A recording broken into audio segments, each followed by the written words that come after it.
Hi dears, ഇസ്ലാമിസ് വ്ലോഗിൻ്റെ പുതിയൊരു വീഡിയോയിലേക്ക് എല്ലാവർക്കും സ്വാഗതം. അപ്പോൾ ഇന്ന് നമുക്ക് നല്ലൊരു പുതിന ചട്നി ഒന്ന് ഉണ്ടാക്കി നോക്കിയാലോ. അപ്പോൾ അതിന് കോമ്പിനേഷനായിട്ട് നമ്മൾ ഉണ്ടാക്കിയിട്ടുണ്ടായിരുന്നത് നല്ല മുളക് ബജിയും അതുപോലെ തന്നെ മുട്ട ബജിയും കൂടെ ആയിരുന്നു കേട്ടോ. അപ്പോൾ എന്തായാലും നമുക്ക് വീഡിയോ കണ്ട് നോക്കാം, വായോ.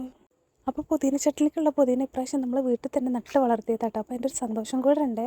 ആദ്യമായിട്ടാണ് ഞാൻ പുതിന വെച്ചിട്ട് പിടിക്കുന്നത് കേട്ടോ. അപ്പോൾ എന്തായാലും ഇത്രയും പുതിന നമുക്ക് കിട്ടിയിട്ടുണ്ടായിരുന്നുള്ളൂ കേട്ടോ. അപ്പോൾ എന്തായാലും നമുക്ക് നോക്കാം. ആദ്യം തന്നെ നമ്മൾ മിക്സിയുടെ ചെറിയ ജാറെടുക്കുക കേട്ടോ. അതിലോട്ട് നമ്മൾ കൈക്ക് വൃത്തിയാക്കി വെച്ച പുതിനയുടെ ഇല ചേർത്ത് കൊടുക്കുക.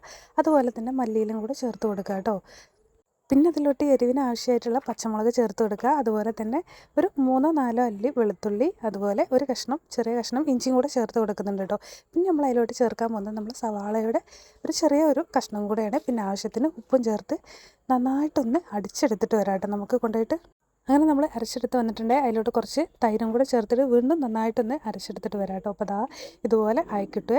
എന്നിട്ട് നമ്മളൊരു ചെറിയൊരു ബൗളെടുത്ത് അതിലോട്ട് കുറച്ചും കൂടെ തൈര് ചേർത്ത് കൊടുത്തിട്ട് നമ്മൾ അരച്ച് വെച്ച പുതിനയുടെ ചട്നി ഉണ്ടല്ലോ, അത് അതിലോട്ട് ചേർത്ത് നന്നായിട്ടൊന്ന് മിക്സ് ചെയ്ത് ഉപ്പ് കുറവുണ്ടെന്നുണ്ടെങ്കിൽ ഉപ്പും കൂടെ ചേർത്ത് കൊടുത്താൽ നമ്മൾ ടേസ്റ്റി പുതിന ചട്നി ഇവിടെ റെഡി ആവും കേട്ടോ. അപ്പോൾ എല്ലാവരും ഒന്ന് ട്രൈ ചെയ്ത് നോക്കുക. അപ്പം എന്നിട്ട് ഫീഡ്ബാക്ക് അറിയിക്കണം കേട്ടോ. അപ്പോൾ ഇതിൻ്റെ കൂടെ നമ്മൾ കോമ്പിനേഷനായിട്ട് ഉണ്ടാക്കിയിട്ടുണ്ടായിരുന്നത് എന്താണെന്ന് വെച്ചാൽ ഇപ്പോൾ കാണിച്ചു തരാതെ നമ്മൾ ഓൾറെഡി ബജിക്കുള്ള മാവും കാര്യങ്ങളൊക്കെ ഇവിടെ റെഡി ആക്കിയിട്ടുണ്ടായിരുന്നു കേട്ടോ. അപ്പോൾ നമ്മൾ ഉണ്ടാക്കാൻ പോകുന്നത് മുട്ട ബജിയും അതുപോലെ തന്നെ മുളക് ബജിയും കൂടെയാണ് കേട്ടോ. വാഴക്ക ബജിയും കൂടെ വിചാരിച്ചായിരുന്നു, പക്ഷേ വാഴക്ക കിട്ടിയില്ല കേട്ടോ. ബജി വാഴക്ക കിട്ടിയില്ല. അതുകൊണ്ട് നമ്മളിത് രണ്ടും കൂടെ വെച്ച് അഡ്ജസ്റ്റ് ചെയ്യാമെന്ന് വിചാരിച്ചിട്ടോ. അപ്പോൾ അടുപ്പൊക്കെ കത്തിച്ച് ചൂടാക്കിയതിന് ശേഷം നമ്മൾ മുളക് ബജി ഉണ്ടാക്കി എടുക്കുന്നുണ്ട്. അതുപോലെ തന്നെ നമ്മൾ മുട്ട ബജിയും കൂടി റെഡിയാക്കി എടുക്കാം കേട്ടോ.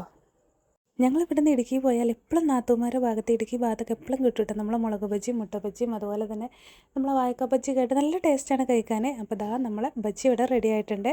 അപ്പം എന്തായാലും എല്ലാവരും ഒന്ന് ട്രൈ ചെയ്ത് നോക്കുക. അപ്പോൾ എന്തായാലും നമ്മൾ ഇന്നത്തെ വീഡിയോ ഇഷ്ടപ്പെട്ടാൽ ലൈക്ക് ചെയ്യുക, ഷെയർ ചെയ്യുക. അതുപോലെ നമ്മളെ ചാനൽ സബ്സ്ക്രൈബ് ചെയ്യാതെ കാണുന്നവർ സബ്സ്ക്രൈബ് ചെയ്ത് സപ്പോർട്ട് ചെയ്യട്ടെ. വീണ്ടും മറ്റുള്ള വീഡിയോയിൽ കാണാം.